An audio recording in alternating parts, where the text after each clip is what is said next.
Welcome back, everyone, to Love Your Business Mom, where we teach you hard lessons on surviving in business with the warmth and brutal honesty that only a mother can give. I am here with my amazing colleague, Sydney. Hi, Sydney. Hi.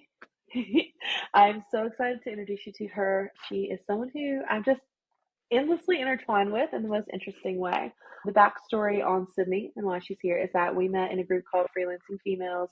Shout out to Tia, shout out to Sarah and the team. We had a coffee chat. It was a part of a community building exercise they did where they paired random people. And we really just hit it off between our connections with New York City and our connections with business. We just started making it a recurring thing. And now I keep up with her business and her life. And I just think she's a very interesting person. So she's going to introduce her actual work. Sydney, let us know for somebody who's never met you and doesn't gush over you the way I do. Tell them a little bit about who you are, what you do, so they know, kind of the value you bring to the table as a professional. Okay, here we go. So I'm Sydney Borlabi. As Anna has said, we met through Freelancing Females, but I feel like interconnected in so many ways at this point. I am a freelance marketing and business development consultant by day, I guess. And then I'm also a new co-founder of a pre-launch skincare brand called Sourced, which is really exciting. And I'm co-founding it with my sister. So that's been amazing, good and bad things all intertwined, lots of learning experiences. But it's been great because I've been able to utilize my experience in business development and in marketing to build that, and everything I've learned within startup world, actually use it for myself. So that's been really fun. I live in New York City, as you had mentioned, and I am an auntie. I was just talking to someone was like, what kind of auntie are you? You are a full-time auntie. So that's me. Like, I am very much with my niece and nephew all the time. And I'm originally from Des Moines, Iowa, which is a little bit random to some, I think, but shout out to the Midwest. Yeah. And I have lived in New York for 12 years. So this is pretty much home now, but I will fight someone about the Midwest if it came to it. So Let them know.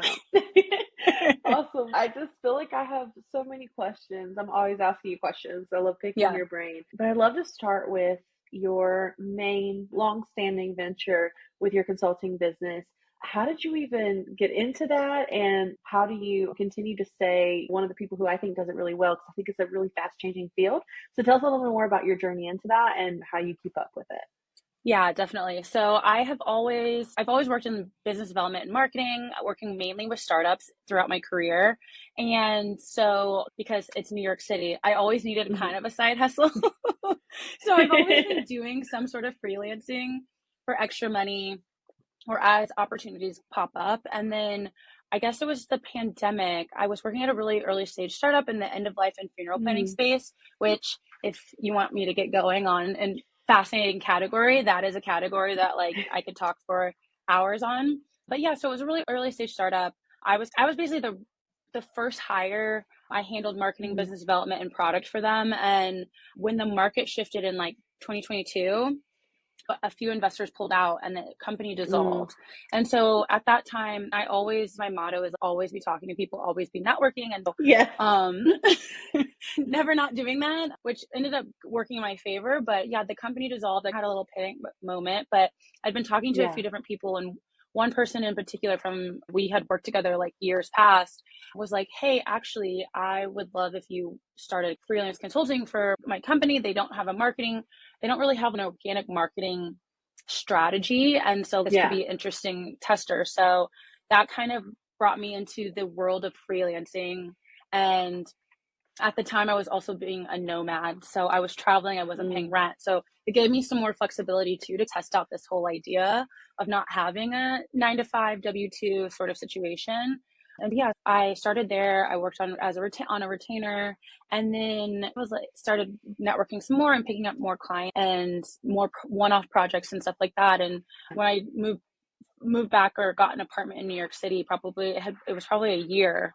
I was like, I think I want to do this full time. Let's go all in. Let's really look at what this landscape is.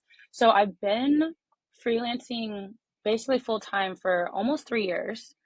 And there are good and bad days. It's a roller coaster, but I'm very like scrappy entrepreneurial. So I feel like this is a good way to flex that muscle, working with different brands, having to do business development, and then being able to be really strategic or tactical. You can choose your journey. And that's where I found myself. And it's also been great while I'm also now been building my own business. It gives you a lot more flexibility to do that. So that is how I got here. I love hearing you talk. 'Cause I already have 7 things I want to dive into, but let's start with the comment you just made about being a scrappy entrepreneurial person. Mm, Let's talk about how you've had a successful freelance business for the past 3 years after years of building it, and now you started a company, and it has yeah. really nothing to do with your freelance job. No. For those of you who don't know, as Sydney mentioned in the intro, she and her sister have started a skincare business, and I would love for you to tell me and the people about that business, but also why are you doing this and what have you learned from it so far? Yeah, if you would have asked me 2 years ago, I would have been like, "Excuse me, what?" It was so not on my radar. I actually had 3 different psychics tell me I was gonna have a career shift, and I think that's what this is.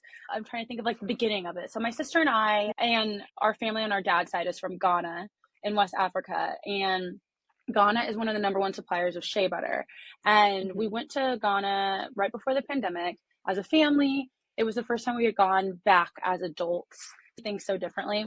And our uncle has a hair care company there, and he had a bunch of raw shea butter. So we like brought home like tubs of this stuff, I love and it it. really actually it was so good. It was so good. And actually perfect timing because then the pandemic hit and we were like, oh, we have all the yeah. But my sister Alex and I in particular like really started using it, and it Mm, changed our the way that we used products for our hair and for our skin, and we started mixing it with things, and we just did that for ourselves. I didn't even think about it. It wasn't like, oh, we're doing this for this end goal. It was like, have this raw shea butter, and anyone knows shea, you got to put it, warm it up. There's a little love you got to yeah. do for it to be like easy.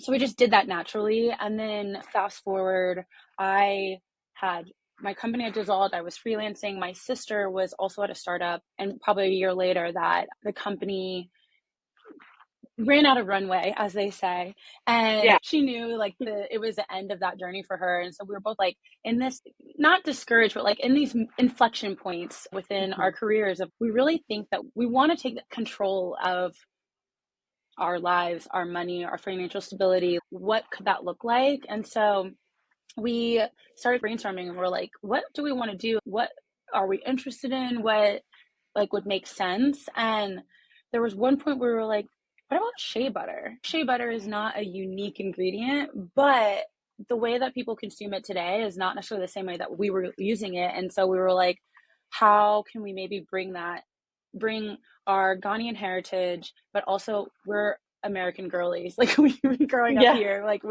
I'm from a Midwest represent, but like Yeah. how can we combine the two and make it something that everyone would want? Because we found that we've liked it. It's changed our routines.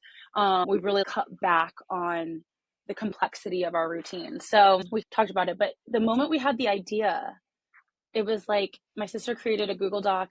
We like had a business plan within the end of the weekend, which I feel like is very telling of Google it Docs. I just feel like sparked. so many business plans have started. I have this idea. I wrote it down in a doc. Between like Google Yeah. Docs and Notion, $1 million companies are being made right now. 1000%. And then like you take two girls that literally both worked at startups. She's in finance and operations. I'm in BD and like marketing. So we immediately were like, okay, here's the business plan. Like, what structure can we give ourselves? Right. But no, so yeah, I think it really actually sourced was this culmination of my sister and I's journeys that we were having independently with like being more intentional with what we put in on and around our bodies, and then Yeah. tying our family and our heritage and feeling like maybe other people would like that too. I love that. I want to dive into the name. Source. Yes. Now, I'm a nerd for this brand. I'm so excited because during the pandemic, I got super into skincare. Yeah. And it definitely changed my life because my skin changed a lot having 2 kids. So I Oh, I love bet. Yep. seeing, yeah, I love seeing someone that I really respect get into the business because I think a lot of these companies can be concerning. I'm like, I don't even know if this is good for me. I don't really know if this is what's in it. So tell us more about the name Sourced and what that means and not just why you chose it, but like the kind of ethos or the mission behind it. Yeah, for sure. So sourced is, I think like the clearest answer is it's all from the source. And Mm, we really pride ourselves on having very good, high quality ingredients. Most of them, it's plant-based. We know where it's coming from. And so not only is it plant-based, usually like from the source, we are working with local farmers and local producers to understand how it's made, where it's coming from. Can we see that full through line? And then there's that other meaning of it's our family heritage that we're tapping into, and it's like our source, and it has multiple different meanings, which I'm really excited about. And it's also obviously a word that we all know, so it ties very nicely, and it's not super complex, which we're trying to be not that. That is the impetus of it. And then I think the last meaning is there is an aspect that we want to give. So we're saying giving forward as a family of immigrants, being from third world country. We think it's super important to support, especially women, but like everybody in this journey. It's important to us to focus on causes that we believe in and figure out ways that we can set up infrastructures that work for people that, are in our communities. Absolutely. I think it's so interesting that you chose that name too, because you have all these reasons that you listed that are honestly enough to name it that. And then I also think about your company and what those practices mean. It's like it's ethically sourced, like how you're doing it. It's responsibly, environmentally sourced, and all these great name. Obviously, you guys work in the biz. You did a great job. But I want to dive into that, like ethics in business. I think can be really difficult in your industry. Obviously, in your own business, you can take ownership of that. I think you are a great example to people getting started of doing that. But for people who are our corporate girlies or they're free and choosing who to work with but still have bills to pay, do you have any advice on honing in on your ethics and what they are to you, and also how to maintain those in a world that really just rewards extortion and shady practices? Do you have any advice on how you stay comfortable and sleep at night with your ethics while still being successful? Yeah, no, I think it's very much like from the beginning being clear on what is your ethics, and if it's just you, if you're a single founder, if you're a co-founder, just making sure, or you together have the same thing and write them down or speak them out loud. I think my sister and I were very clear of what we felt was like ethical and like the moral road that we wanted to stay on. And so I think, that being said, also is you also have to continue reminding each other and reminding yourselves, and like when you make decisions, where does this fall? And I think, especially in the beauty industry, there are some things that are like hard no-goes for me.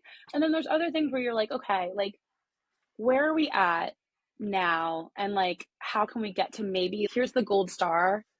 We're going to build ourselves up that way. And it's not like cutting any corners by any means, but it's just like there is some give and take to some of it, but there's some that are like, there is no other option. We are doing this. Like we being that it's shea butter, like shea butter is a whole industry that is now fairly regulated, and it's fair trade, making sure everyone is treated fairly. So what has been established is these collectives, because it's a lot of women that do it. So it's these women collectives that are the ones that produce the shea butter, and that there's a whole reason why it's all women, which is like fascinating. But it was super important for my sister and I to make sure that like we were working with people that were being treated fairly, they were getting paid well, like they were happy in their environments. And like that one is a very hard rule for us. We don't want to take advantage of people. Yeah, it's a give and take a little bit, and we're working through all of it, but that's been a big piece for us. I love that. I think it's one of the reasons I'm so excited for the brand, because skincare is something that smart women, how do I say this? Smart men and most women actually use. And obviously we encourage the men, we want them to use it more and more. But women just have a societal disposition, the best way I can say this, to building community, to taking care of others. Those to argue, is it nature, is it nurture? It's just where things are in society at this point. And I'm curious too, like, the value of community when you are a woman in business, and what that is to you. Because, for example, we met through Freelancing Females, which is an awesome community of incredible women, and they're very inclusive as well. It's called Freelancing Females, but I've met plenty of lovely non-binary and other identifying individuals there, just as a disclaimer. We met there, and I think it has such a beautiful community. What role has community played, I guess, is what I'm really asking, in your trajectory and your success so far?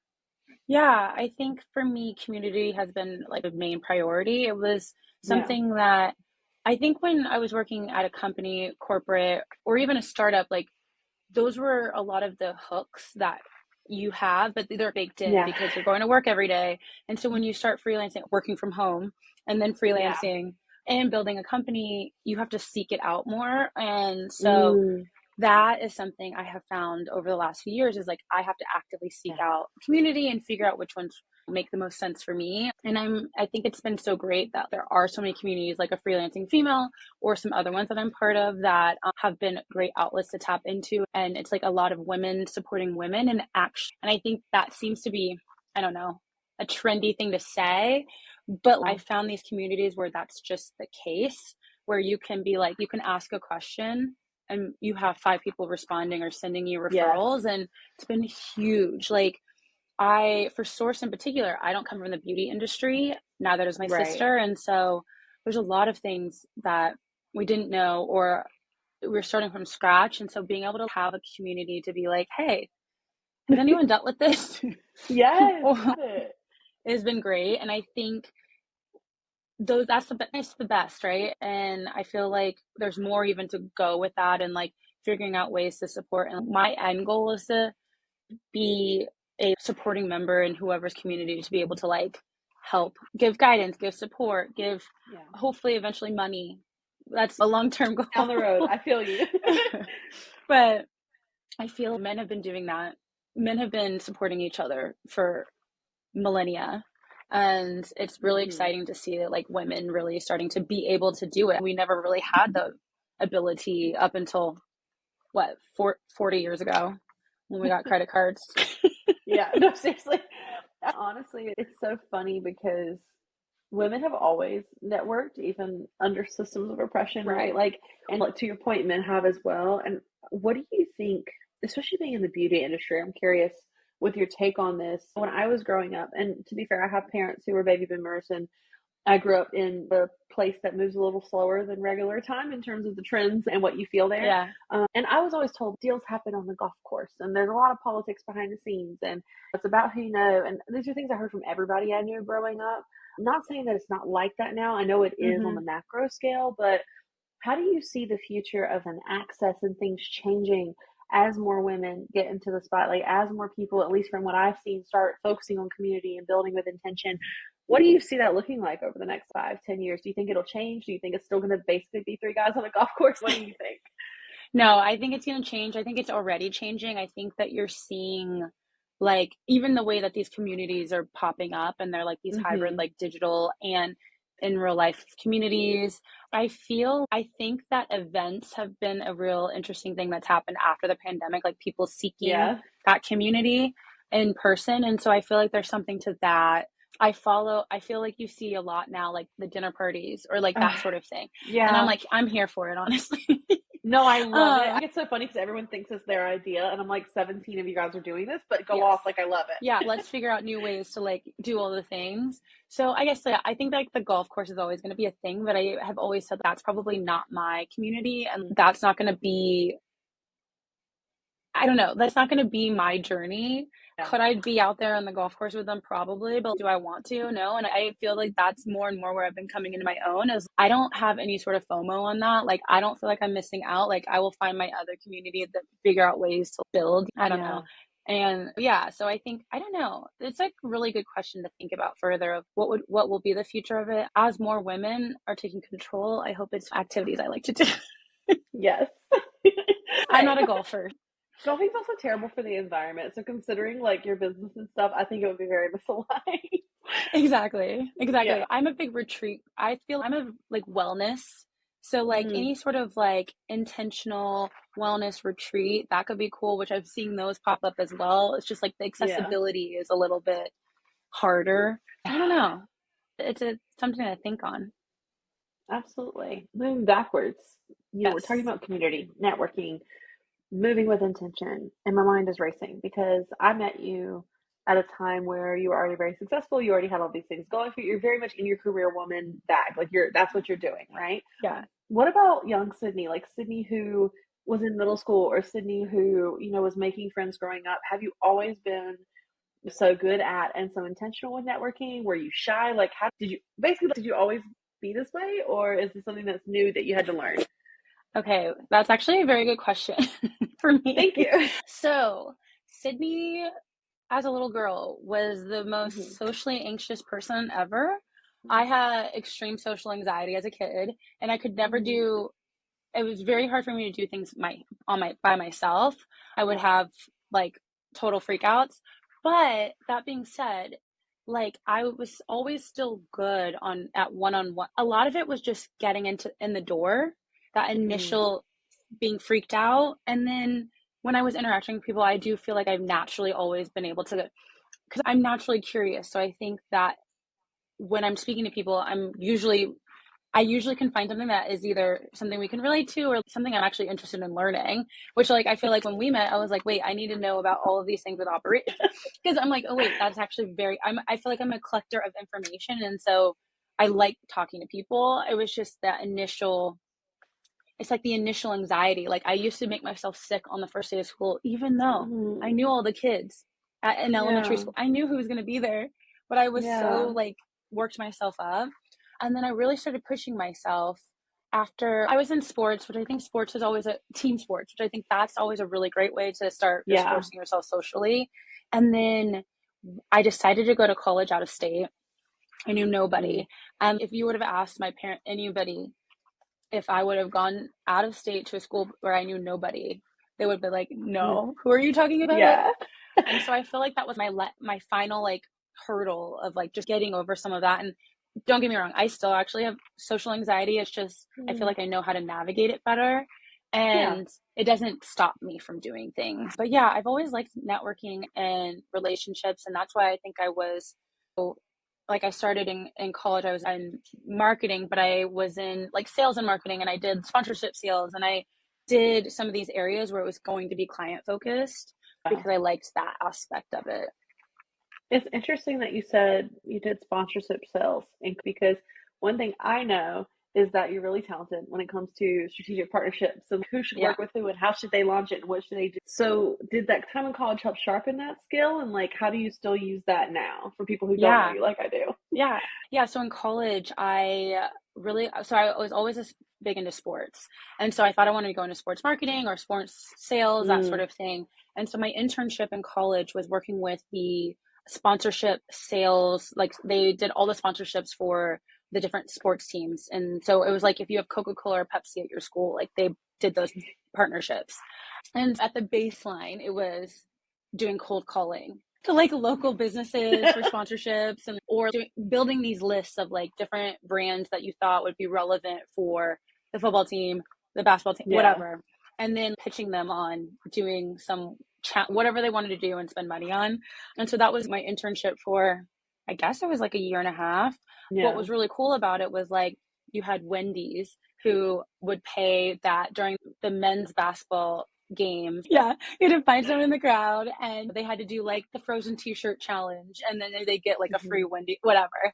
So that was my intro into that. And then when I moved to New York after college, my first job was doing sponsorship sales for, I guess it was a kids food festival and kids cooking classes.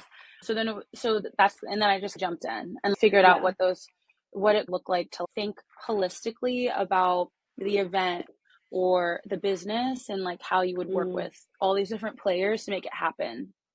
Okay. That makes sense. Yeah. It's funny how little things we do along the way translate into this now. And it has me thinking, like, Sydney at 65, what kind of insane, awesome stuff you're going to be capable of. But you mentioned moving to New York. So let me get this right. You were shy. You started opening up in sports. You go to college outside of the state. You work through a lot of that and learn a lot of transferable skills. And now you're in New York. Did you get an offer and just pick up for that job? Did you say, oh, I always want to live in a big city and do that kind of... What happened there? So the like second one, like I knew I wanted to live on the coast, but I thought I was like this like West Coast, like chill girl. And that's just so far from the case.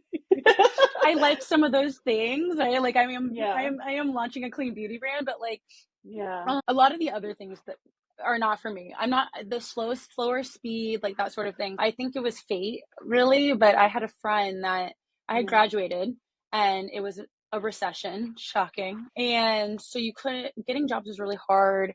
We were all just trying to figure it out, and so I had a friend that was like, "Hey, I'm gonna have to do a fashion internship. It's gonna be in LA or New York," and I was like, "Perfect. Let me know. I'm gonna come." So she Okay. called me one day and she was like, how do you feel about New York? I was like, great, let's do it. And then I like actually started focusing on, okay, let's look for jobs in New York. And I had someone that was in my sorority that like lived in New York. So I reached out to her. She Mm, got me connected to my first job. So I technically did have a job when I moved out here, but that was nice. not necessarily the reason why I moved out here. Highly recommend having a job when you move to New York, by the way. Yes. Okay. So thank you. I'm mostly just being nosy about your story. But what I want to get to is that it's interesting to see you going from this like intense social anxiety. Like, I totally get the like, I'm sick on the first day of school. I know so many people growing up that had that problem. And to see now you're like, I just moved to New York and got a job on the way. And like, where did you overcome that fear? Because earlier you were like, it was a fear, like, once I can't get in the door, but once I get there and I'm one on one, I'm fine. What was it for you that got you over that fear? Because I think that is the biggest thing for a lot of people Mm. in the social world that we live in, that's keeping a lot of brilliant people from opportunities that they could have. Yeah. I think it's different for everyone. For me, I was just I wanted too many things to stop me. Like I think was more fearful of what it would mean to not do those things than the fear I was Yeah. having to do them. And so I think it was just like, okay, like what can I do to like make it less scary? Or are there smaller things I can do first to ease into it? And I think that's how I was, and like just coaching myself through it. And then like just in some of the instances it was just like doing it and being so stressed out. Yeah. But then being like, okay, check, like we did it. And so yeah, I don't know. I think it's you definitely just have to figure out like what does this mean to me? And am I willing to feel uncomfortable to get to that point? And I was willing to, and I as much as I was anxious about things, I think I've always had a rebellious spirit. So I'm I relate. that it yeah, like that just beat it out. Yeah. Okay. So for those who don't feel as confident in their like Yeah. rebellious spirit, because we all have one, what would your be advice? What would your be advice? What would be your advice on moving through discomfort? And if you're really struggling and you don't have this, yeah, screw it, determination, do you have any advice on how people can move through discomfort? Because I find people often equate discomfort with literal present danger. I know as an Mm, ex and I do that sometimes. yeah. So any advice on pushing through that so you can get to the other side of it? I think maybe if you can have any sort of anchor point, like whatever an anchor is Mm, for you, it could be a person, it could be an item. Like I'm not doing it now, but like I have this crystal I hold in my hand a lot when I'm actually on calls, especially with like yeah. new people, like something that can ground you. And I think that can be anything. I always have somebody I can text and do like my sister, I could text her and do like a full meltdown and she'll just be like, okay. Yeah. And then you're like, okay, now I'm Yeah. going to do it or whatever it is. So yeah, I think it's like Yeah. whatever anchors you. I'm in therapy. I've been in therapy for years. I feel like there's different tactics that we'll use or the pep talk or what have you, or any sort of Yeah. coping mechanisms. But I think it doesn't have to, you don't have to do the most either. What is a small thing that you feel Mm, like could help get you there? Like you don't have to do it all at once. Maybe it is if you have social anxiety, like maybe it is starting with I don't know, joining a digital community, meeting mm, somebody, and then like doing a chat, and then maybe you yeah. take it to meeting in person. I don't know what it is based on whatever your anxiety is or issue, but I think sometimes we think like you have to go 100% in order for it to be right. And I don't think that's true. Okay. So speaking of 100%, you are someone who has freelance full time, a business. You've juggled other ventures and combinations in the past. Sometimes people like yourself, I find, either have two ways that they explain how they do it all. And it's either the kind of current narrative of you can't and your life is going to suck and you do it for a long time and then you're a billionaire or whatever the advice is. Mm, And then the second is often, I have a system and here is my routine and I do this every single day and here's my beautifully aesthetic kitchen, and just, even if it is real unattainable and accessible approach, either kill yourself but don't die so you can make a lot of money, or have enough wealth and access to do all the perfect things so you have the perfect situation to be successful. As yeah. someone who's, as you said, scrappy and building it as you go, making it for yourself, you even mentioned you're like, I was side hustling because New York's expensive. It's not like you were with it. what's your approach to managing your time? Because that's something I think we don't dive into the nuance of enough. Yeah, no, I think this is a hot topic. I feel like there's been so many recent things I've been seeing about this. Mm-hmm. For me, and let's caveat this, I am single. I don't have Mm-hmm. children. So that adds a whole other layer Oh, of trust me, I know. complexity when right. But for me, I mean, I have priorities, I guess. And so like for Mm-hmm. me, family is a big priority, friends, and certain things that I just enjoy, like fitness for me is a big one. If I don't work out, like I feel scrambled, like things like that. So Yeah. I feel like the way that I balance everything or juggle everything, whatever term we want to use, is it Mm-hmm. depends on what's going on that day, that week. Like Mm-hmm. I used to be very rigid, like I used to be really rigid in routines and things like that. And I have really, over the last 5 years, tried to deconstruct that. I think I still make my to-do list, but I think it's like, what is my to-do list this week based on what I see is going on? And then what can be flexible? Like, obviously, you have calls, you have certain things, like, there are certain things you have to Yeah. do. And then it's like, where can you maybe be more flexible? Like, today, for example, I'm not going to work out. I had to wake up You early. sound I have sad a whole saying day. that. You're like, I'm and not gonna work out, guys. and Oh, I'm just gonna be okay. I'll yeah, work out yeah, tomorrow. And I don't know, it's not being so rigid on yourself and giving yourself a little bit of grace has been how I handle things. Like there are weeks that you're like, I have to just go hard and it's gonna be a lot.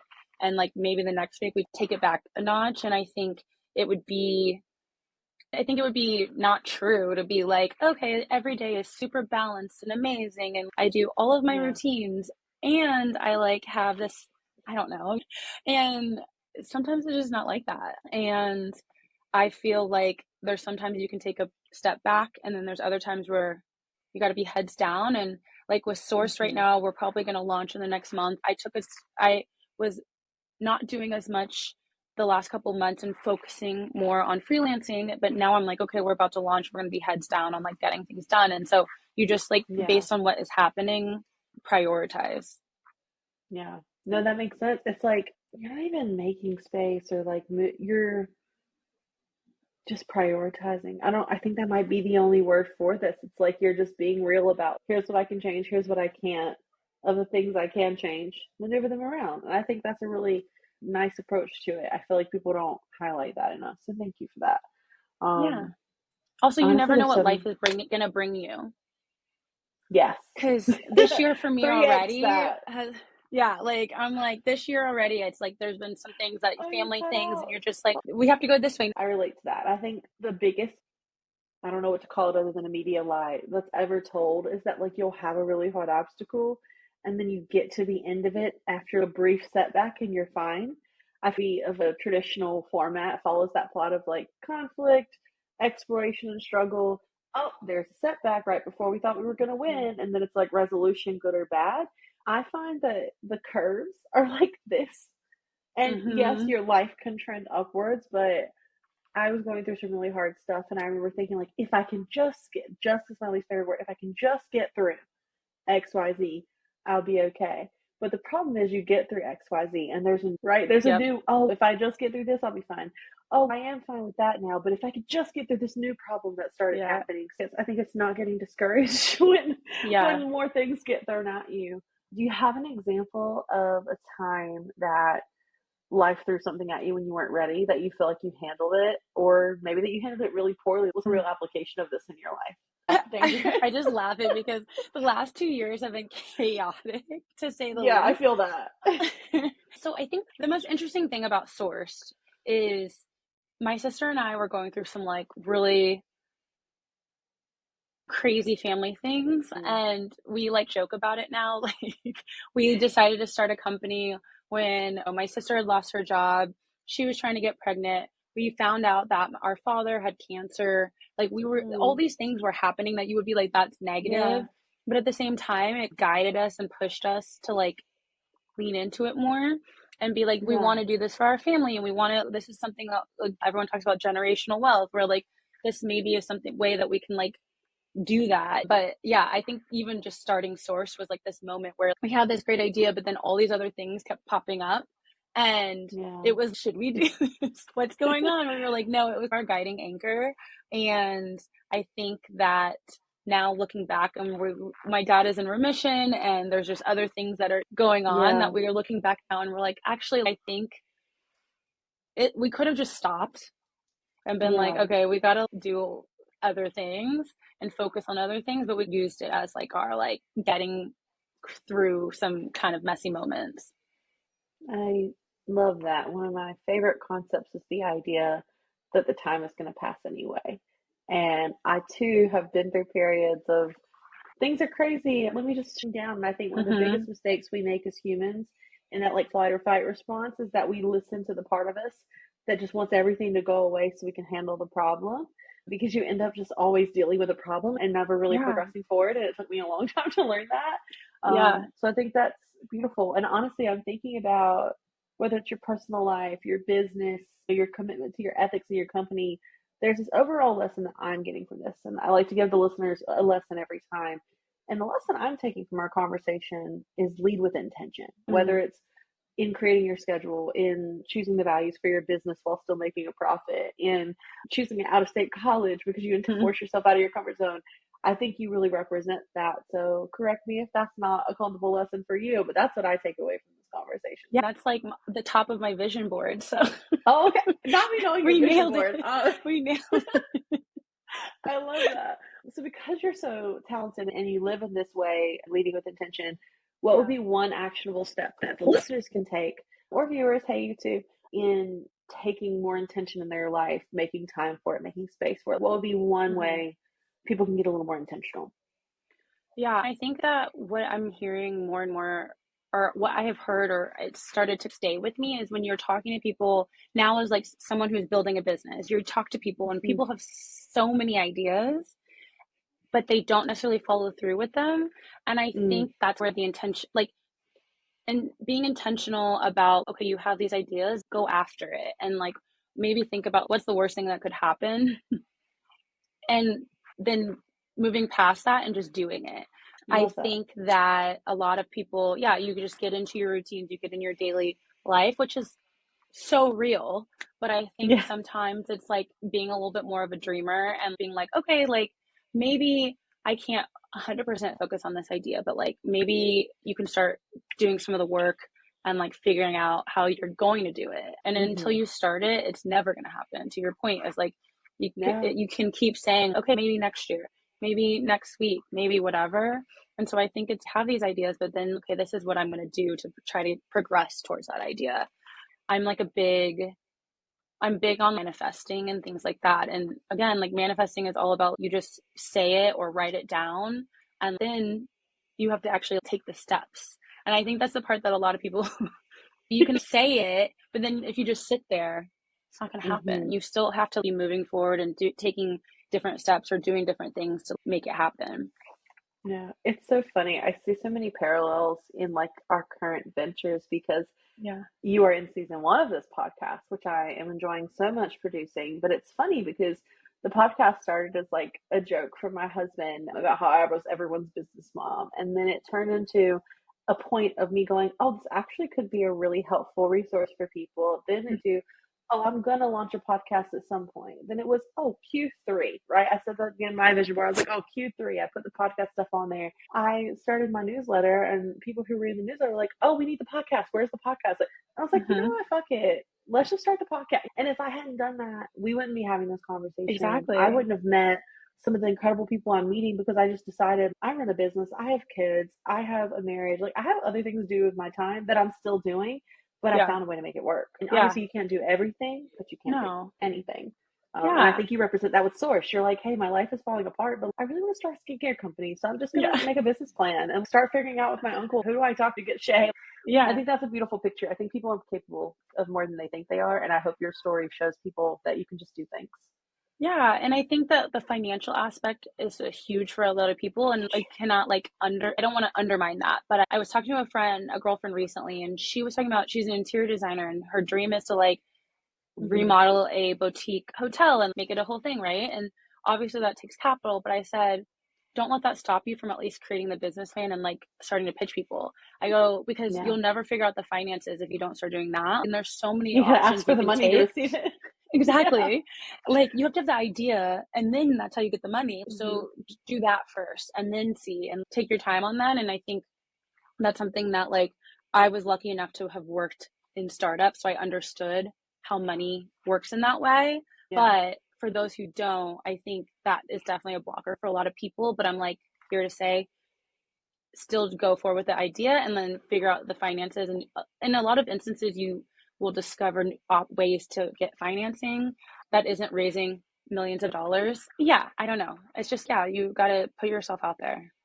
Yeah, absolutely. And I think your point about access is really important as a nuanced disclaimer. We love nuance on this channel. And I think if you have a barrier to entry, it's getting really creative, and the intention comes in when it's okay, because of my level of access or my lack thereof, maybe these 5 things can't all happen in the timeline I want. If I'm looking at my priorities and I move intentionally, what's the most important? I'm going to make that my main focus of my time and my energy in addition to my responsibilities. Once that one happens, we'll pursue the second thing. Like, I think there's nuance and you can still take that away based on where you're at. Yeah. Thank you for this. I am going to make you a full part of season 1. Season 1 has the theme of family values. And so what I like to ask is, there's values of our upbringing, of our family, where it shapes who we are as a person, right? We're still our own individuals, but those values get carried into our work, and not in a way that's, bringing work and personal, not that whole conversation, but who we are does inform the values we have at work. So what is a family value of yours that informs how you show up to work and how you do what you do every day?